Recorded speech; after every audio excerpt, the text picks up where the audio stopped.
Michelle from Cozy Egg, and today is Wednesday, January 26, 2022. This is episode 113. So welcome back if you are a returning viewer. If you are checking me out for the first time, this is a video basically about cross stitch. I throw some other stuff in there, including books, etc. So hopefully you find something you enjoy and continue to come back.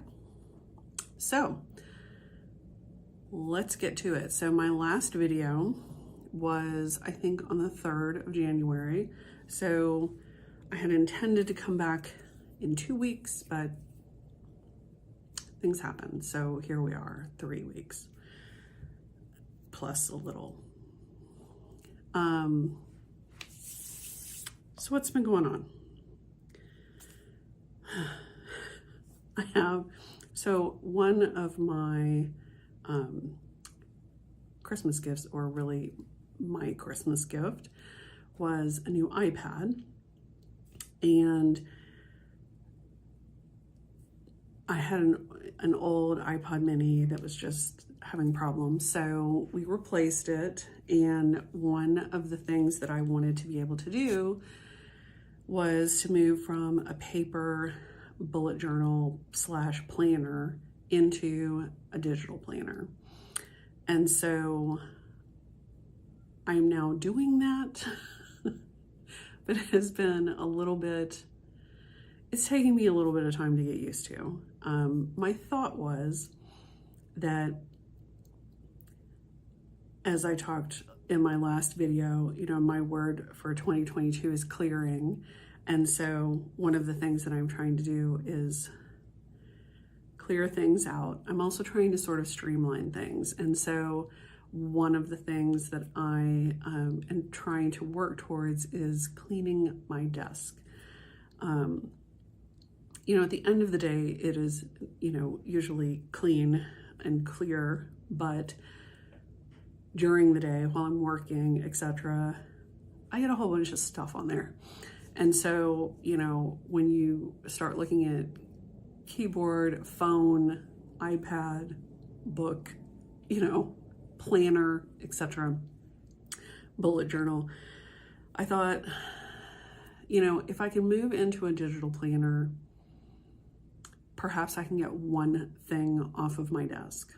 And being able to move into a digital planner helps me do that. So I'm still getting used to it. The reason I bring this up, other than just for conversational purposes, is that I have my show notes in my digital planner. And so we'll see how this goes. But I'm very happy with my new iPad. It is not crashing like my other one was. I did get an Apple Pencil and downloaded GoodNotes so that I can do the whole digital planner thing. So, and shout out to Jen at Quirks and Stitches, who chatted with me a little bit about the whole digital planner thing when I was trying to, kind of figure this out. So, all right, what else? Okay, so I have like a whole bunch of things to talk to you about today. Some of that is stitching. But I thought I would tell you a little bit about what I have been up to, because I'm finding it very interesting. So at the end of the year, a friend of mine who is Professor of Words on Instagram and Facebook, and she has a website, professorofwords.com, offered up, she was doing a series of classes on the films of Guillermo del Toro, who did Crimson Peak. And so she was offering a class on Crimson Peak, and so I signed up for that, took it, loved it. And so really, it's a lot of it is talking about, of course, the movie itself, but also a lot of the symbolism, a lot of the metaphors that are in there, how the sets and the cinematography and the costumes, sort of reinforce some of the themes and the ideas that he's trying to get across in the film. And it was fantastic, absolutely fantastic. And, I love the movie Crimson Peak. It's got that whole Victorian Gothic vibe that I absolutely love. And, taking the class and listening to some of the things that she talked about and making some of the connections that she made was super interesting. And it made me, one, want to go back and watch the film again, but two, it really gave me a much deeper appreciation for Del Toro and his work. So took that class at the end of December, and then first week of January, second week of January, I don't know, sometime early January, she offered a class on The Shape of Water, which of course is another Guillermo del Toro movie. Another fantastic movie. If you haven't seen Crimson Peak or Shape of Water, watch them. They're very different, but both excellent. So Shape of Water is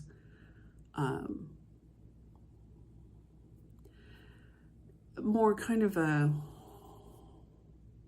don't know, I guess it kind of delves into that realm of fairy tales a little bit more. And so, we talked at length about that movie, about, again, the costumes, the cinematography, some of the effects. We talked a lot about the choices that he made in, who he cast in that film, etc. Excellent class. And again, it makes me want to go back and watch the movie again. So she has done a whole series on Del Toro's films and talking about the symbolism in them, etc. Really super interesting, especially if you are interested in his films whatsoever. I assume that she will probably be doing another run of them at some time in the future. So you can sign up for her newsletter or, check her website. I'm not getting any sort of kickbacks or anything for mentioning it, but she is a friend of mine, and I just wanted to pass it along because I thoroughly enjoyed these two classes. I am currently enrolled in a 6 week, I think it's 5, a 5-week course that she is doing on goddess archetypes in the women in Game of Thrones. And I was like, Game of Thrones, sign me up. But I thought it would be really interesting, a really interesting way to learn more about goddess archetypes and to really kind of delve into that whole idea. And so we had the first class last week. Tomorrow is our second class. I'm really looking forward to it. I've actually been thinking about it so much since we started. In the first class, she really just kind of went through the different archetypes and, what those different goddesses are, what they represent, etc. We talked a little bit about Game of Thrones. Obviously, we're going to delve more into that, but it was really interesting. And, one of the questions that she asked us was, which archetype do we see ourselves as, which actually brought up a whole load of interesting thoughts for me. And I've journaled about it quite a bit in the past week. But there was something about this class that I really felt drawn to. And I felt like, kind of like I talked about in my last video with the whole clearing thing, that I think by delving into some things and looking at some things, I think it will actually help me to be able to clear out the negative associations, and maybe kind of like heal some of those old things, right? And so I was already kind of on this path and already sort of looking at these things. And then when this class popped up, I was like, this seems like it would be helpful. Plus it's Game of Thrones, so it's cool. So, so really, really enjoying that. I'm really looking forward to the next class. And it's been kind of fun to like go to class again. I mean, they're not really classes, they're more, sort of lectures, but with discussion, etc. So it's been really interesting. So I just thought I'd throw that out there. Anyway, so Professor of Words, and she's got a couple of new classes coming up that are around kind of writing your memoirs. And while not everyone is probably interested in writing their memoirs as far as like publishing them, it might be an interesting way to do some self-reflection and think about, those overall themes in your life, etc. So it might be an interesting self-exploration kind of thing. But anyway, so that is one of the things that I have been doing in my spare time. The other thing I wanted to mention is, like, on a totally different subject. A few weeks ago, I want to say it was on the 12th. Don't quote me on that. Fiber Talk did an episode, YouTube video. I know a lot of people listen to the audio, but go watch the video, where Gary was actually interviewing Shelley Mylan, who is a friend of mine and also is the owner of Sarah Ann Banton, the original antique. And so he had her on there, and she talked a lot about samplers and some of the samplers that she stitched and what sort of drew her to that, what she likes about samplers, etc. And so it's really cool to see some of the things that she stitched, hear her talk about that. She talks a little bit about the Tudor Rose Sampler Guild. And near the end, she talks about Sarah Ann Banton and kind of what drew her to purchasing the antique. And then she shows the Bristol sampler that she recently purchased a few months ago that I am also reproducing. So if you want to get a little sneak peek of that, go check out Fiber Talk. And like I said, I want to say it was on January 12th-ish. Her name is Shelley, and like I said, she shows her samplers that she has stitched. She talks a little bit about Sarah Ann Banton, and then about the Bristol. So if you're interested in that, go take a look. And yes, that is also what I'm doing in my spare time. So more to come on the Bristol, but it is a beautiful, beautiful, beautiful sampler, and she's just lovely. So I'm very excited to be able to, again, reproduce something that's in Shelley's collection. So, what else have I been up to? I've been cleaning out my closet. Yeah. And that, it's a lot harder than I expected it to be. I'll be honest with you. I was kind of in that mode of, I just want to get things gone. I just want to get rid of, pass on, etc. And once you get your hands in there and actually look at things, it's a little bit more challenging. And I assume that that's because some of that is the emotional aspect. Some of that is, you know, whatever. Like, I spent this money. I hate to just get rid of these clothes, but whatever. So that has been a little bit challenging, but I'm continuing to work through it. I actually have someone coming to pick up a huge donation tomorrow. So I spent today kind of gathering things up and getting them ready to leave the house. So I'm going to continue with that, but you know, the first round is done. And also I've been working on cleaning up my email, which is another huge, it's a huge problem area. I was telling someone the other day that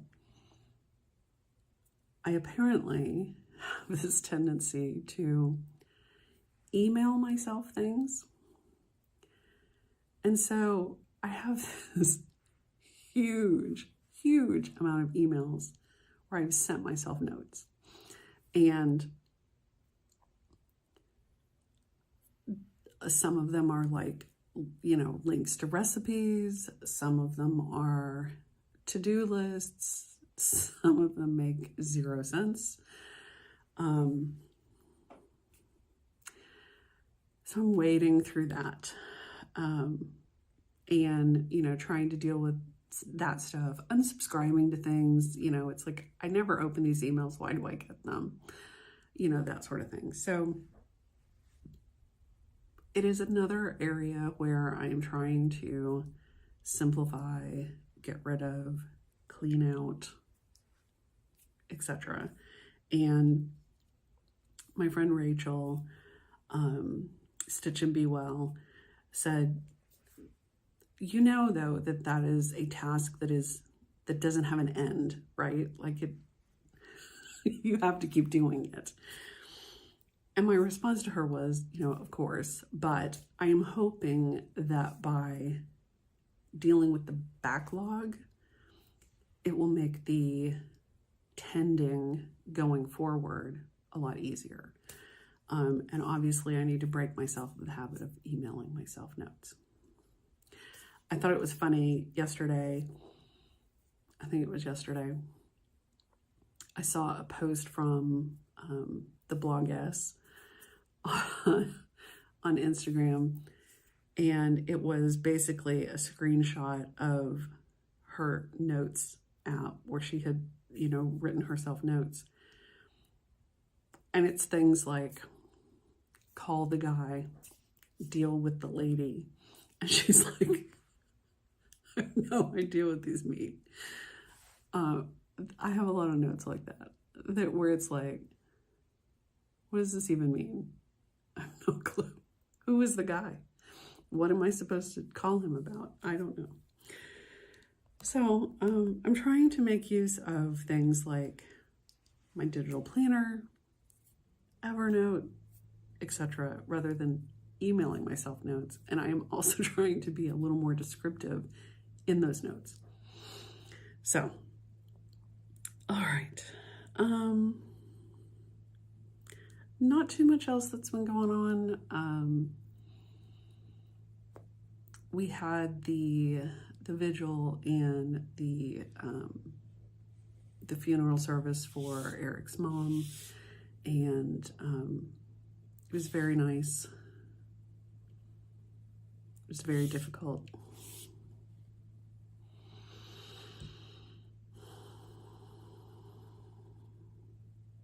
and it has been kind of an adjustment since then.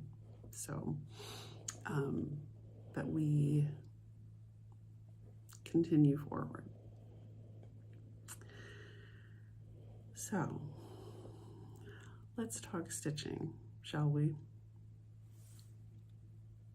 I don't have a ton to show you stitching wise, but I have a few things.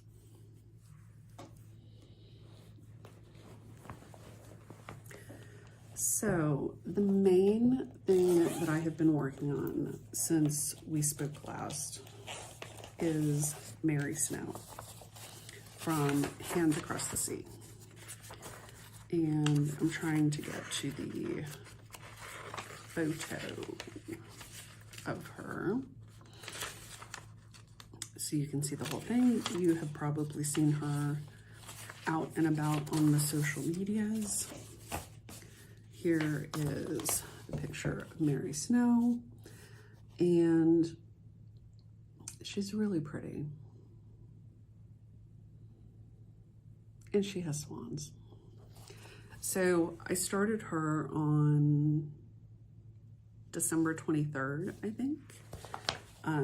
Christy from Cross Hatch Quilts was doing a stitch along,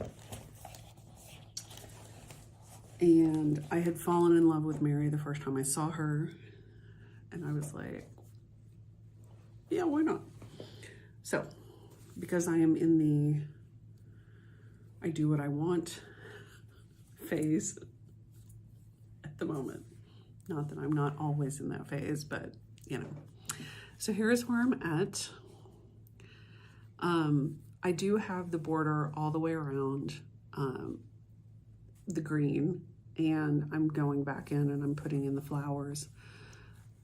So I've got them done on, you know, almost two sides. I still have a little bit to go over here. She's not a huge sampler. I mean, she's maybe, you know, this big. So not that big. And I think the last time you saw her, I had the little house and I had what we have determined might be a goat. And that's it. So I have since stitched several more motifs. I love the deer on what I'm calling the disco platform. He's fun. I love the owl. And I just finished up this tree a couple nights ago, and then last night I did this Ohio star, and I've started the platform that the lion is on, so I'm sort of working my way up. And then the swan is right here. So I was thinking I was going to leave the swans until last, but now I'm thinking maybe I'll just go ahead and put that in, and then I can kind of just work my way across. So I really love it. I'm really enjoying working on it. And I'm stitching this with the called for DMC, with the exception of the red. The red just happened to be the Averiswa that I used on Sarah in Banton. So I just decided to use the silk. So I'm using the Averiswa for the red, everything else is DMC. And I'm stitching it on 40 count antique sampler from Victorian Motto.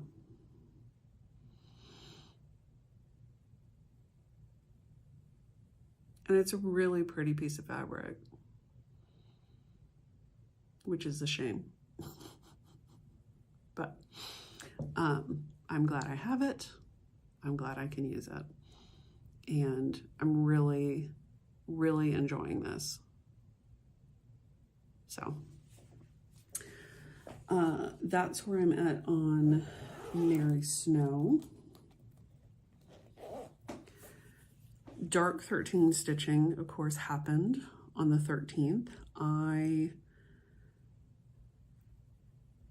That was the night of the vigil for Eric's mom, so I really didn't get any stitching in that night or really the next night because of the funeral. So I ended up doing my dark 13 stitching, but I did it several days later. So my focus piece for dark 13 stitching is my Dracula book cover. This was a freebie from Damn Good Crafts. I don't think they or it exist anymore, but this is what it looks like. And it calls for DMC, which is what I am using. And here is where I'm at. Let's see if this is where I'm at. Pardon the wrinkles. I am stitching this on a 40 count Gondar linen, obviously in this sort of blood red color, which I love. So far, all I have is the DMC 310 in. I'm doing this 1/2, and I think the coverage is fine, shockingly. So when I picked this up, I had this tower done, and I had the start of this little railing here, and I had kind of the start of this tower, but not a lot. And I had the 3 bats. So I basically finished this railing. I finished all of this and, you know, kind of brought this all down or up, as the case may be. Actually, I think I brought it down and got all that done. And then I have started on the top of this tower. So I actually got a good bit done in the 3 or 4 days that I worked on this. So I'm pretty happy with that. And I do think that, you know, if I keep this as my focus piece for dark 13 stitching, I can get it done. I got to thinking about this moon because it's just in white, and I thought, you know, I'd really kind of like to do something with that. So originally I was thinking I would do an overdyed thread just to give it some variegation. But then I found this freebie from the Witchy Stitcher. This is a freebie on their website for the Blood Moon. Love this. But I thought maybe I don't want to do it as a blood moon because it's on the red fabric, but maybe I can convert this to, you know, white and grays to look like a regular full moon. So I worked on that a little bit, and I think I've got it charted out. I may have to play with it a little bit more. The moons are different sizes, so I'm having to kind of play around with that, but I like where that's going. The question is going to be whether that's going to be too distracting from the words that are going across it. Remains to be seen, but worst comes to worse, you know, I'll just use an overdyed, or I won't. It'll be a surprise for both of us. So, worked on that for a few days. I was glad that I was able to get my dark 13 stitching in, even though it was a little delayed. And then when I felt like I kind of got to a stopping point with that, I went back to Mary Snow, and I've been working on Mary Snow the past few nights. So, oh,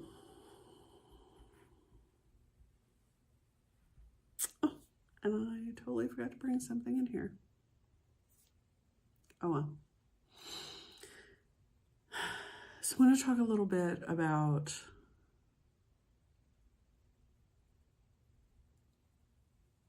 plans and then I'll talk about books. Fair enough. That way, if you're not interested in books, you can. So,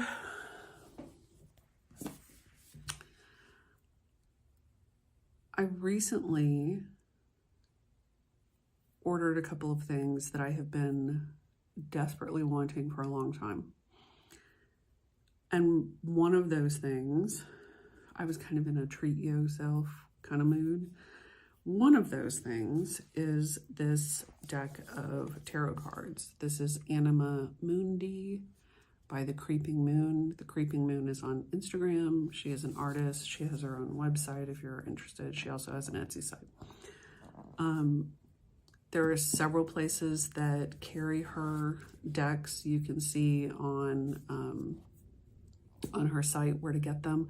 I ordered this directly from her Etsy shop. So I have been wanting this forever. I originally saw it when she started painting these on Instagram and completely fell in love with them. Completely. And here's her card, The Creeping Moon.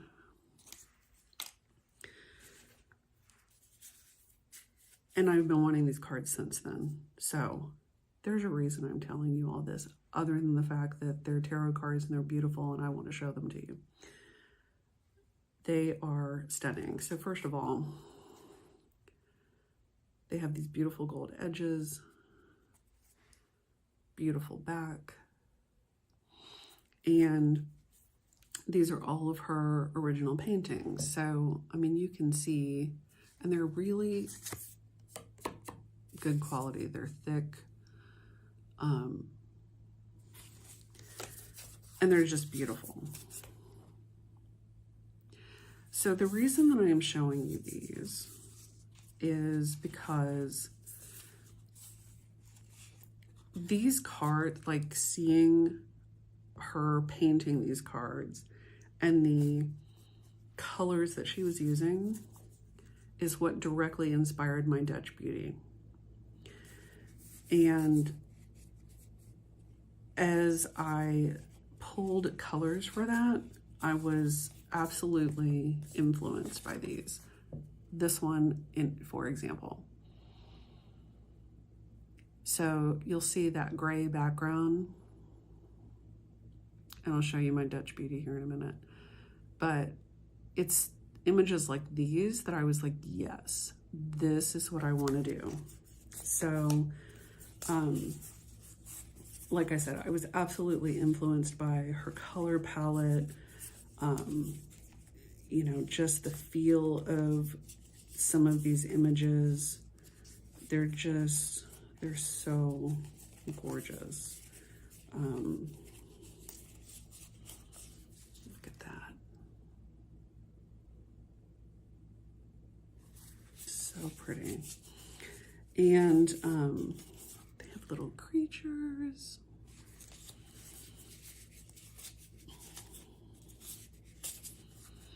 But you can see these kind of, you know, blues and grays and the golds, along with those purples and the kind of jewel tones. They're just stunning. Stunning. Those greens, those kind of forest greens. So these cards were exactly what influenced my color palette choices for Dutch Beauty. And that was before she even finished this deck. So once I got these cards, I've been like, really, I want to work on Dutch Beauty again now. So I did show this to you in my last Whip Parade video. And thanks to Laura and Brenda and the Serial Starter for the shout out on their last video. I appreciate that. Where is my, there it is. Okay, so in case you didn't watch the last video, in case you're new, whatever, in case you fell asleep, I am stitching Dutch Beauty. This is by Perman of Copenhagen. This is Dutch Beauty, 1790, and it's a monster. We call it the Beast. But when I originally decided that I wanted to stitch this, I wanted to stitch it in that color palette. I wanted to do this, we're gonna call it a swan. We're gonna call it a swan.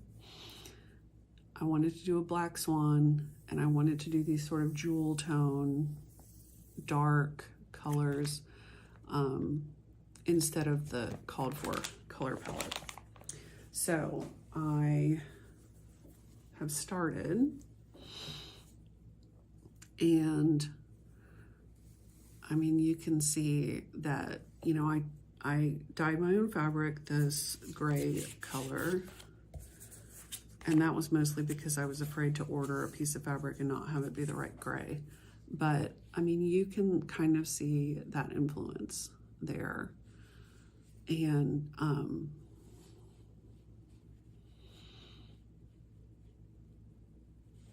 I just love it. So my plan is at some point to pick this back up and work on this again, but it's been kind of calling to me since the cards came.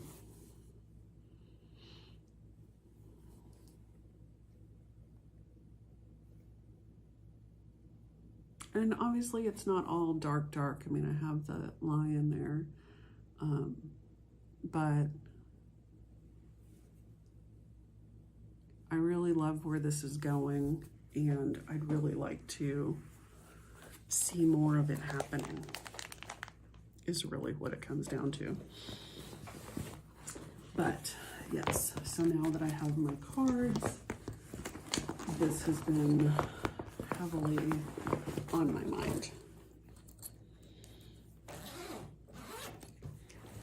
And I don't know if I showed this last time, but you know, I've pulled all of these colors, all of these threads. These are some silks that you can't really see from in here, but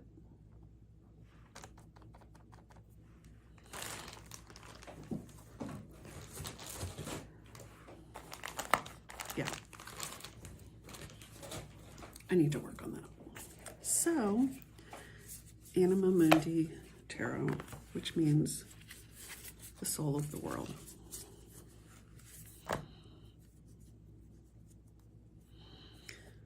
So, very excited about that. She also has an oracle card deck that, as soon as it is back in stock, will be coming to live with me as well, because it is equally as beautiful. So, so I'm thinking I may pick up Dutch Beauty and work on it. Obviously, I'll continue on with my Dracula book cover for Dark 13 stitching.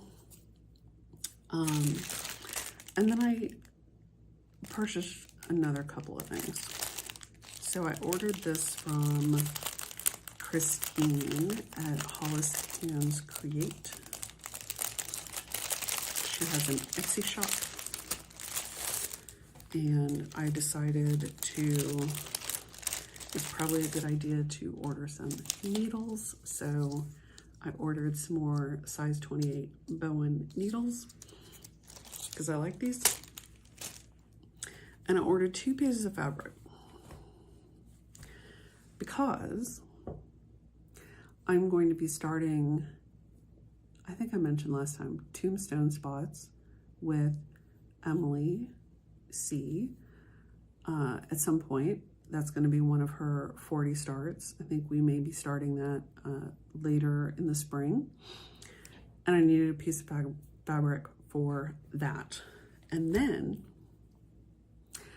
I saw Karen from Fox and Rabbit post that she and a couple other people, one is named Julie, the other one is also named Julie, but is Kansas City girl. They are doing a stitch along of another primitive needle piece, which I intended to bring in here, but forgot. Moonsick, and they are stitching that on the full moon every month. And I was like, that has been on my radar to stitch forever. It's not a huge piece. I'm gonna crash your party. So I needed a piece of fabric for that. So Karen is stitching hers on a piece of Fox and Rabbit Duxbury, which is a new color, I believe, for them. And so I love the way it looks. So I was like, I need some of that. So that is what I ordered. I ordered this piece. This is a piece of 40 count Duxbury by Fox and Rabbit. And it's just sort of grungy looking, but I really liked the way that it looked for her Moonsick. So I was like, I'll do mine on that too. So the next full moon, I think, is like the 16th of February, maybe. So I have a little bit of time to gather my threads. It calls for silken colors. My guess is I probably don't have all of the ones that it calls for.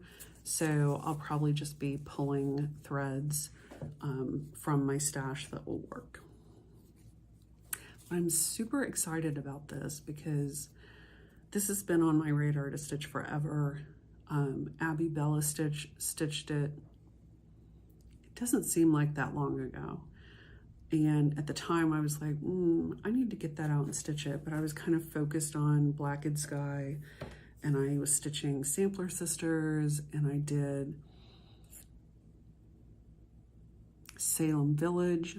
So now I think it's time for, I'm gonna start Tombstone Spots. I'm gonna start Moonsick, and I'm just gonna crash their party on the full moon of every month. So there we go. But I love this, and I was excited that Christine had it.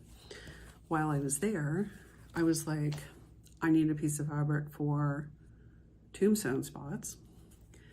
And I saw this piece of Fiber on a Whim Affogato, and I thought, that looks interesting.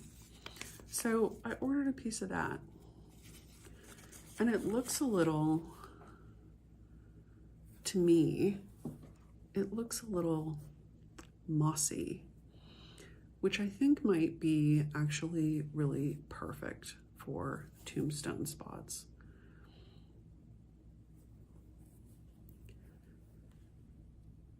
So I'm excited about that. I'm gonna have to pull the threads. I think it calls for weeks, some of which I probably have, some of which I might not. I'm gonna have to pull the threads and see how it looks on here, but I really think this might be a really great piece because I really like that kind of mossy look, you know, like growing on a tombstone. And the threads have a lot of greens in them too, so I think this might work. I hope it works because I think it's a pretty piece of fabric. So, because I think the chart actually calls for Picture This Plus Heritage, maybe. So I think this will be good. So I ordered these two from Hollis Hands Creates. Hollis Hands Create on Etsy. And got it super fast.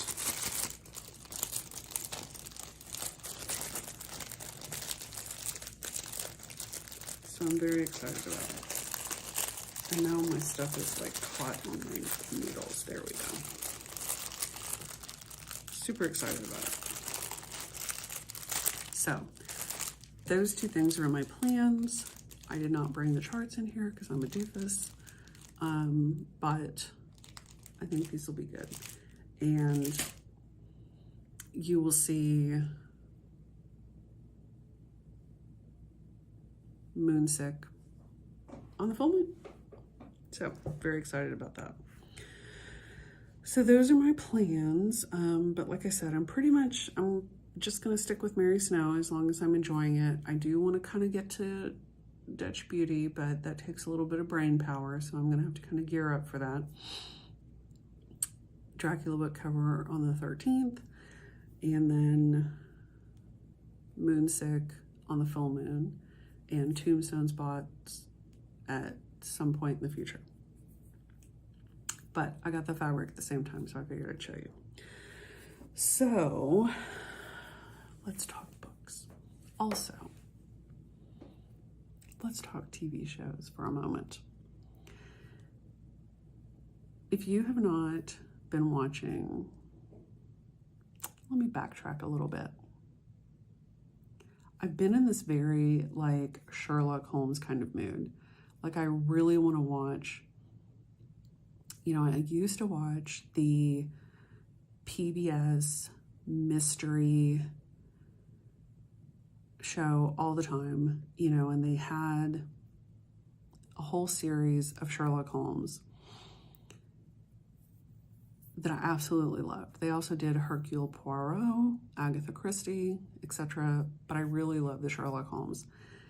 And I've been in such a mood to watch those lately. I don't even know if it's available, if I can get my hands on them, but I'd really love to watch those. I'm just kind of in that mood. I don't know. And so along those lines, which kind of reinforced that mood, was the show Vienna Blood, which I also think is on PBS. And it's a little like The Alienist. It's a little Sherlock Holmesian murder mystery kind of situation. So if you like The Alienist, if you like that kind of, you know, time period, kind of murder mystery sort of thing, Vienna Blood is very good. Highly recommend. Tut recommends it as well. So let's talk books. All right. When last we talked, I've been still working on my reread of The Black Dagger Brotherhood by J.R. Ward. So I was reading this one, Lover Mine, and finished that. Please excuse my cat. Can we maybe, thank you. Let me move some stuff before we have a problem.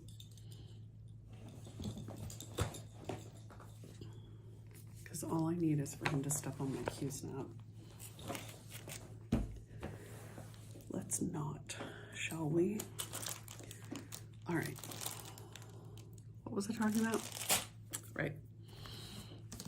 Finish this one, Lover Mine. This is like book 7, 8, I think. And then I read, come on, back up. Thank you. Then I read, let me find it, maybe.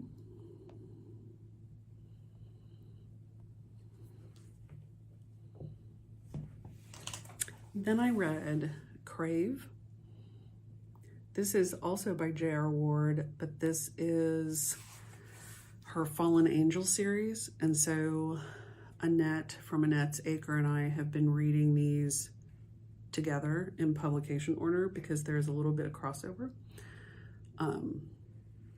So finished Crave. That one took me a long time to get through, I'll be honest. That was like the second in the Fallen Angels books. And then now I'm currently reading Lover Unleashed, which is like book 9, I think. And 9 or 10, I don't know. 9 or 10, we'll just leave it at that. In the Black Dagger series. And I'm close to being done with that. So, as far as what I'm going to read next, let's discuss. I did recently order this and got it. You might remember back in July, August, I read Shadow of Night, which is the second book in this series. This is the book, the trilogy that starts with Discovery of Witches, and then the second book is Shadow of Night, and this is the Book of Life, which is the third book. The new season is here, and I need to read this book before I watch it. So I just ordered this, just got it. So I think I'm going to take a break from my Black Dagger reread and read this so that I can watch season 3 of the TV series, which is also really good. The other thing I'm going to read is I'm going to reread Crescent City, House of Earth and Blood, Sarah J. Maas. This is book 1 in the Crescent City series because book 2 is due out in February. So I want to reread this before I read the new one. I don't have the new one yet, obviously, but I'm going to pre-order it, so I will have it. And this book, House of Earth and Blood, was so good. I really, really enjoyed it. So highly recommend this book and looking forward to book 2. So I'm going to take a little break from my Black Dagger books and read these 2, well, 3, I guess, if you count the other Crescent City. So we'll see how that goes time-wise, but those are my reading plans. So I think that's all I've got. I know that was kind of a lot. Lots of talking, but you know, that's me. That's what we're here for, right?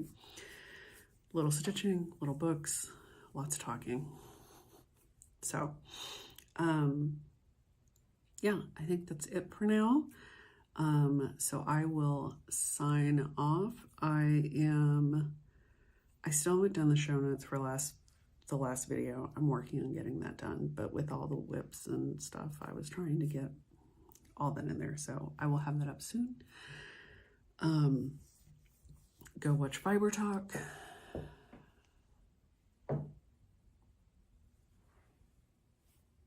Could you...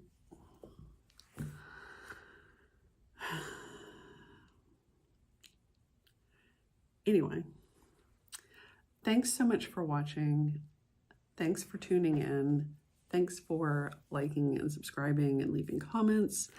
And I do have to say, I was in my process of clearing. I came across a whole ton of comments that I had never responded to.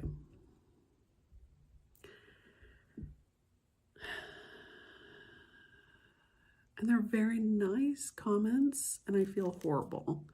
I may just go and give them a little heart. But if you left me a comment and I never responded, let me apologize profusely. I appreciate it. I did read them. I just apparently never did anything with them. You know how that goes, right? So I think that's it for me. And thanks so much for watching. We'll see. I'm shooting for 2 weeks. We'll see how it goes. But if not, I'll be here eventually. So thanks, everyone. Happy stitching, happy reading, happy